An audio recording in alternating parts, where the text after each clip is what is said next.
कर्णफूल, क्यों अपनी ही बहन पर शक करने लगी अलीना। जब मैं अपने कमरे के बाहर निकली तो अन्नामा अम्मी के पास बैठी उन्हें नाश्ता करा रही थी। वो कहने लगी, मलिहा बेटी, बीबी की तबीयत ठीक नहीं है। इन्होंने नाश्ता नहीं किया, बस चाय पी है। मैं जल्दी से अम्मी के कमरे में गई। वो कल से कमजोर लग रही थी, पेट में दर्द भी बता रही थी। मैंने अन्नामा से कहा, अम्मी के बाल बनाकर उन्हें जल्द से तैयार कर दो, मैं गाड़ी गेट पर लगाती हूँ। अम्मी को लेकर हम दोनों अस्पताल पहुँचे। जांच में पता चला कि हार्ट अटैक का झटका था। उनका इलाज शुरू हो गया। इस खबर ने जैसे मेरी जान ही निकाल दी थी। लेकिन यदि मैं ही हिम्मत हार जाती तो ये काम कौन संभालता। मैंने अपने दर्द को छिपाकर खुद को कंट्रोल किया। उस वक्त पापा बहुत याद आए। वो बहुत मोहब्बत करने वाले, परिवार के प्रति जिम्मेदार व्यक्ति थे। एक एक्सीडेंट में उनका इंतकाल हो गया था। घर में मुझसे बड़ी बहन अलीना थी, जिनकी शादी हैदराबाद में हुई थी। उनका 3 साल का एक बेटा था। मैंने उन्हें फोन करके खबर दे देना जरूरी समझा, ताकि बाद में शिकायत न करें।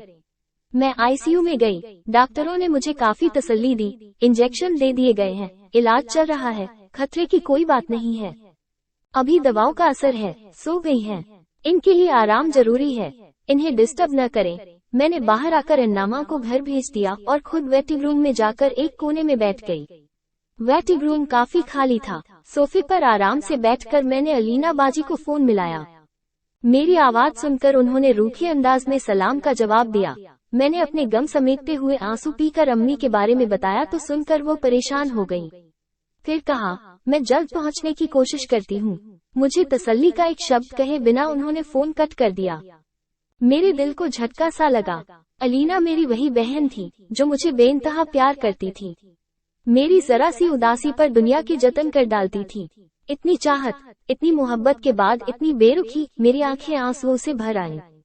पापा की मौत के थोड़े दिनों बाद ही मुझ पर कयामत सी टूट पड़ी थी।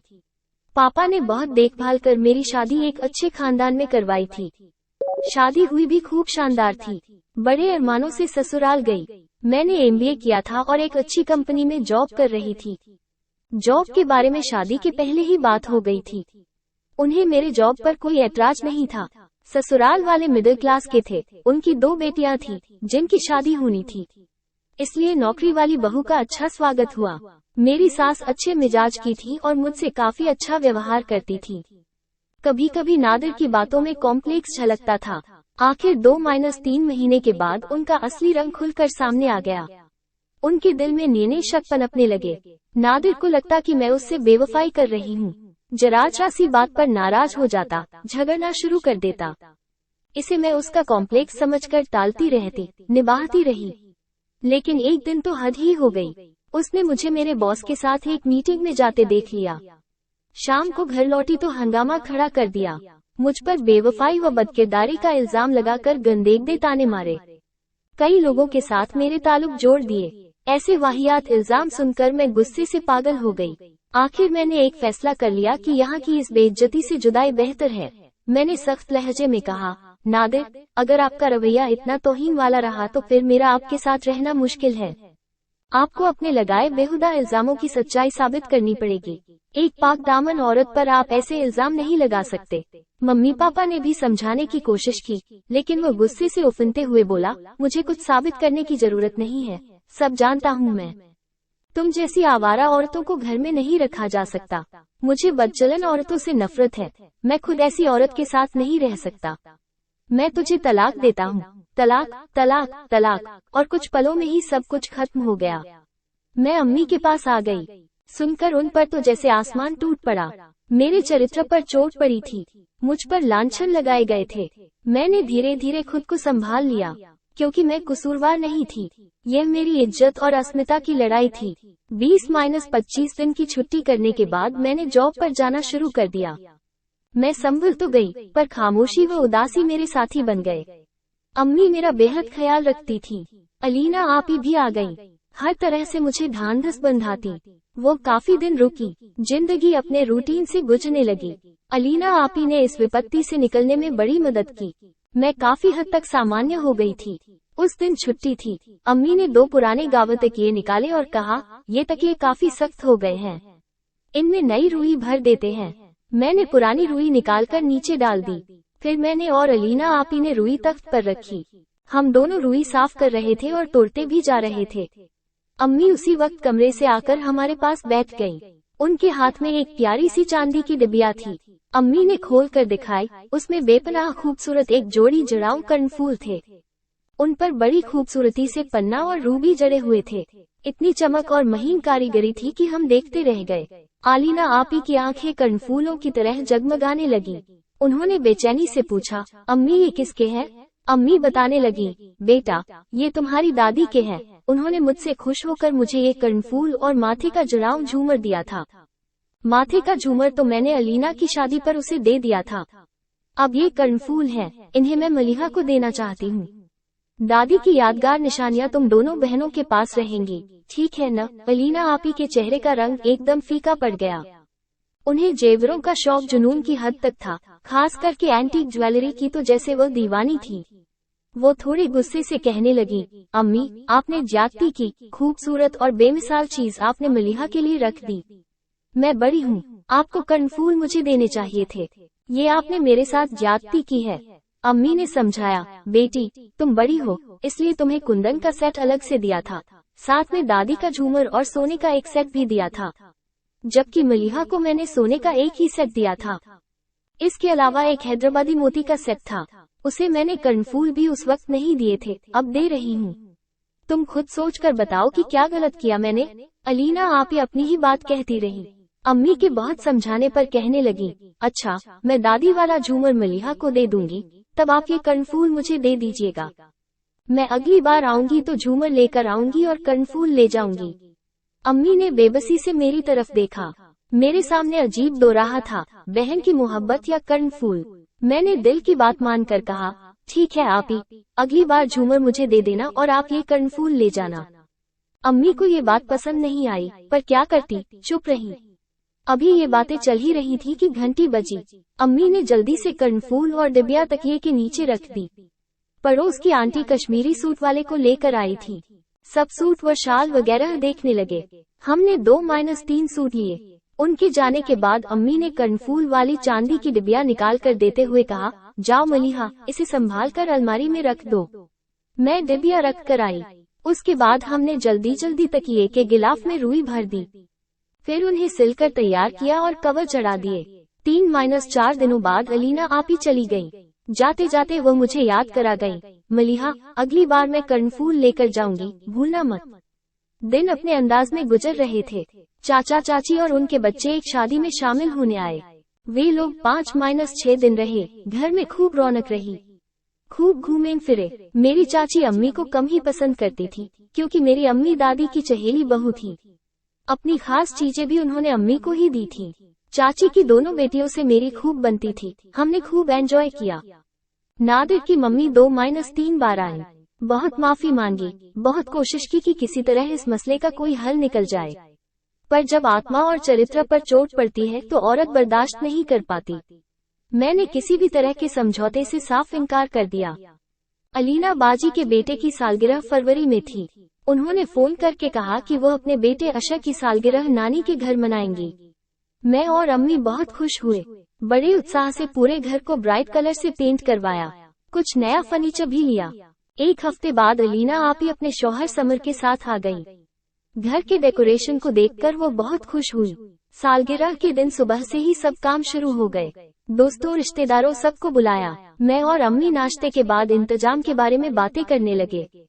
खाना और केक बाहर से ऑर्डर पर बनवाया था। उसी वक्त अलीना आपी आई और अम्मी से कहने लगी, अम्मी ये लीजिए झूमर संभाल कर रख लीजिए और मुझे वे कर्णफूल दे दीजिए। आज मैं आशा की सालगिरह में पहनूंगी। अम्मी ने मुझसे कहा, जाओ मलिहा वो डिबिया निकाल कर ले आओ। मैंने डिबिया लाकर अम्मी के हाथ पर रख दी। आपी ने बड़ी बेसब्री से डिबिया उठाकर खोली, लेकिन डिबिया खुलते ही वो चीख पड़ी, अम्मी कर्णफूल तो इसमें नहीं है। अम्मी ने झपट कर डिबिया उनके हाथ से ले ली। वाकई डिबिया खाली थी। अम्मी एकदम हैरान सी रह गईं। मेरे तो जैसे हाथों पैरों की जान ही निकल गई। अलीना आपी की आंखों में आंसू आ गए थे। उन्होंने मुझे शक भरी नजरों से देखा तो मुझे लगा कि काश धरती फट जाए और मैं उसमें समा जाऊं। अलीना आपी गुस्से में जाकर अपने कमरे में लेट गईं। मैंने और अम्मी ने अलमारी का कोना कोना छान मारा, पर कहीं भी कर्णफूल नहीं मिले। अजब पहेली थी। मैंने अपने हाथ से डिबिया अलमारी में रखी थी, उसके बाद कभी निकाली भी नहीं थी। फिर कर्णफूल कहाँ गए? एक बार ख्याल आया कि कुछ दिनों पहले चाचा चाची आए थे और चाची दादी के जेवरों की वजह से अम्मी से बहुत जलती थी, क्योंकि सब कीमती चीजें उन्होंने अम्मी को दी थी। कहीं उन्होंने ही तो मौका देखकर नहीं निकाल लिए कर्णफूल। मैंने अम्मी से कहा तो वो कहने लगी, मुझे नहीं लगता कि वो ऐसा कर सकती है। फिर मेरा ध्यान घर पेंट करने वालों की तरफ गया। उन लोगों ने 3-4 दिन काम किया था। संभव है भूल से कभी अलमारी खुली रह गई हो और उन्हें हाथ साफ करने का मौका मिल गया हो। अम्मी कहने लगी, नहीं बेटा, बिना देखे बिना सबूत किसी पर इल्जाम लगाना गलत है। जो चीज जानी थी चली गई, बेवजह किसी पर इल्जाम लगाकर गुनहगार क्यों बने। सालगिरह का दिन बेरंग हो गया, किसी का दिल दिमाग ठिकाने पर नहीं था। अलीना आपी के पति समर भाई ने सिचुएशन संभाली, प्रोग्राम ठीक ठाक हो गया। दूसरे दिन अलीना ने जाने की तैयारी शुरू कर दी। अम्मी ने हर तरह से समझाया, कई तरह की दलीलें दी। समर भाई ने भी समझाया, पर वो रुकने के लिए तैयार नहीं हुई। मैंने उन्हें कसम खाकर यकीन दिलाना चाहा, मैं बेकसूर हूँ। कर्णफूल गायब होने के पीछे मेरा कोई हाथ नहीं है, लेकिन उन्हें किसी बात पर यकीन नहीं आया। उनके चेहरे पर छले जाने के भाव साफ देखे जा सकते थे। शाम को वो चली गई तो पूरे घर में एक बेमन सी उदासी पसर गई। मेरे दिल पर अजब सा बोझ था। मैं अलीना आपी से शर्मिंदा भी थी कि अपना वादा निभा न सकी। पिछले 2 सालों में अलीना आपी सिर्फ 2 बार अम्मी से मिलने आई, वो भी 2-3 दिनों के लिए। आती तो मुझसे तो बात ही नहीं करती थी। मैंने बहन के साथ एक अच्छी दोस्त भी खो दी थी। बार बार सफाई देना फिजूल था। खामोशी ही शायद मेरी बेगुनाही की जुबां बन जाए, ये सोचकर मैंने चुप्पी साध ली। वक्त बड़े से बड़ा जख्म भर देता है, शायद ये गम भी हल्का पड़ जाए। मामूली सी आहट पर मैंने सिर उठाकर देखा, नर्स खड़ी थी। वो कहने लगी, पेशेंट आपसे मिलना चाहती है। मैं अतीत की दुनिया से बाहर आ गई। मुंह धोकर मैं अम्मी के पास आईसीयू में पहुंच गई। अम्मी काफी बेहतर थी। मुझे देखकर उनके चेहरे पर हल्की सी मुस्कुराहट आ गई। वो मुझे समझाने लगी, बेटी परेशान न हो, इस तरह के उतार चढ़ाव तो जिंदगी में आते ही रहते हैं। उनका हिम्मत से मुकाबला करके ही हराया जा सकता है। मैंने उन्हें हल्का सा नाश्ता कराया। डॉक्टरों ने कहा, इनकी हालत काफी ठीक है, आज रूम में शिफ्ट कर देंगे। 2-4 दिन में छुट्टी दे दी जाएगी। हाँ, दवाई और परहेज का बहुत ख्याल रखना पड़ेगा। ऐसी कोई बात न हो जिससे इन्हें स्ट्रेस पहुँचे। शाम तक अलीना आपी भी आ गई। मुझसे बस सलामत दुआ हुई। वो अम्मी के पास रुकी। मैं घर आ गई। 3 दिनों बाद अम्मी भी घर आ गई। अब उनकी तबीयत अच्छी थी। हम उन्हें खुश रखने की भरसक कोशिश करते रहे। 1 हफ्ता तो अम्मी को देखने आने वालों में गुजर गया। मैंने ऑफिस ज्वाइन कर लिया। अम्मी के बहुत इसरार पर आपी कुछ दिन रुकने को राजी हो गई। जिंदगी सुकून से गुजरने लगी। अब अम्मी हल्के फुल्के काम कर लेती थी। अलीना आपी और उनके बेटे की वजह से घर में अच्छी रौनक थी। उस दिन छुट्टी थी। मैं घर की सफाई में जुट गई। अम्मी कहने लगी, बेटा गांव तकिए फिर बहुत सख्त हो गए हैं, एक बार खोलकर रुई तोड़कर भर दो। अन्नामा तकिए उठा लाई और उन्हें खोलने लगी। फिर मैं और अन्नामा रुई तोड़ने लगी। कुछ सख्त सी चीज हाथ को लगी तो मैंने झुककर नीचे देखा। मेरी सांस जैसे थम गई। दोनों कर्णफूल रुई के ढेर में पड़े थे। होश जरा ठिकाने आए तो मैंने कहा, देखिए अम्मी, ये रहे कर्णफूल। आपी ने कर्णफूल उठा लिए और अम्मी के हाथ पर रख दिए। अम्मी का चेहरा खुशी से चमक उठा। जब दिल को यकीन आ गया कि कर्णफूल मिल गए और खुशी थोड़ी कंट्रोल में आई तो आपी बोली, ये कर्णफूल यहाँ कैसे? अम्मी सोच में पड़ गई। फिर रुककर कहने लगी, मुझे याद आया अलीना, उस दिन भी तुम लोग तकिए की रुई तोड़ रही थी, तभी मैं कर्णफूल निकाल कर लाई थी। हम उन्हें देख ही रहे थे, तभी घंटी बजी थी। मैं जल्दी से कर्णफूल डिबिया में रखने गई, पर हड़बड़ी में घबरा कर डिबिया के बजाय रुई में रख दिए और डिबिया तकिए के पीछे रख दी थी। कर्णफूल रुई में दबकर छिप गए। कश्मीरी शाल वाले के जाने के बाद डिबिया तो मैंने अलमारी में रखवा दी, लेकिन कर्णफूल रुई में दबकर रुई के साथ तकिए में भर गए। मलिहा ने तकिए सिले और कवर चढ़ाकर रख दिए। हम समझते रहे कि कर्णफूल डिबिया में अलमारी में रखे हैं। जब अशक की सालगिरह के दिन अलीना ने तुमसे कर्णफूल मांगे तो पता चला कि उसमें कर्णफूल है ही नहीं। अलीना, तुमने सारा इल्जाम मलिहा पर लगा दिया। अम्मी ने अपनी बात खत्म करके एक गहरी सांस छोड़ी। अलीना के चेहरे पर पछतावा था। दुख और शर्मिंदगी से उनकी आंखें भर आईं। वो दोनों हाथ जोड़कर मेरे सामने खड़ी हो गईं। रूंधे गले से कहने लगी, मेरी बहन मुझे माफ कर दो। बिना सोचे समझे तुम पर दोष लगा दिया। पूरे 2 साल तुमसे नाराजगी में बिता दिए। मेरी गुड़िया, मेरी गलती माफ कर दो। मैं तो वैसे भी प्यार मोहब्बत को तरसी हुई थी। जिंदगी के रेगिस्तान में खड़ी हुई थी। मेरे लिए चाहत की एक बूंद अमृत के समान थी। मैं आप ही से लिपट कर रो पड़ी। आंसुओं से दिल में फैली नफरत व जलन की गर्द धुल गई। अम्मी कहने लगी, अलीना, मैंने तुम्हें पहले भी समझाया था कि मलिहा पर शक न करो। वो कभी भी तुमसे छीनकर कर्णफूल नहीं लेगी। उसका दिल तुम्हारी चाहत से भरा है। वो कभी तुमसे छल नहीं करेगी। आप ही बोली, अम्मी, आपकी बात सही है, पर 1 मिनट मेरी जगह खुद को रख कर सोचिए। मुझे एंटिक ज्वेलरी का दीवानगी की हद तक शौक है।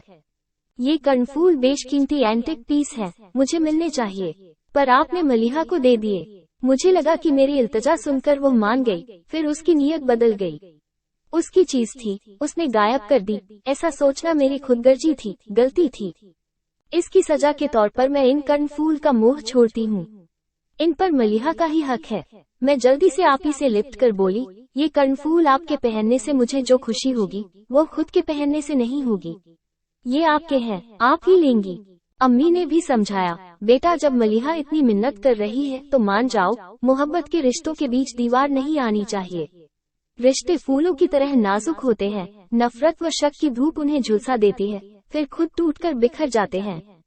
मैंने खुलूसे दिल से आप ही के कानों में कर्णफूल पहना दिए। सारा माहौल मोहब्बत की खुशबू से महक उठा।